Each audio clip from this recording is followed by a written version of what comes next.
We want our students to be more than just users, we want them to be makers. At Vivid, we aim to inspire and empower students to bring their greatest imaginations to life, and we do that by instructing them how to use technical tools on the computer. We're going to talk about their propellers, what is the difference between them. We're going to talk about how can you fly using the remote.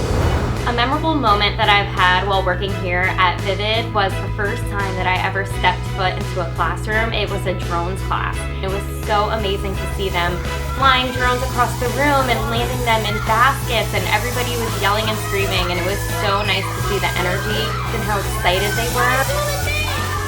It's a little weird that some people look at gaming and think that you don't learn any life skills from it or anything, but realistically you learn a lot more than you realize. The impact that I think that Vivid has on students is teaching them technology that is going to further their careers as they grow. We teach Blender, which is a free, ever-evolving modeling and animation tool, and it's the future. I think that all schools should have Vivid Imagination provide programs for them, because what students learn as far as advanced technology is invaluable for the years ahead. My name is Elaine Porcher, and I am the VP of Development at Vivid Imagination. My name is Nicolette Calandra, and I am the site coordinator here at Vivid Imagination. My name is Adrian Lignos, and I'm a 3D modeling instructor and facilitator for Vivid Imagination. I am David Santiago, and I am an eSport coach as well as coordinator.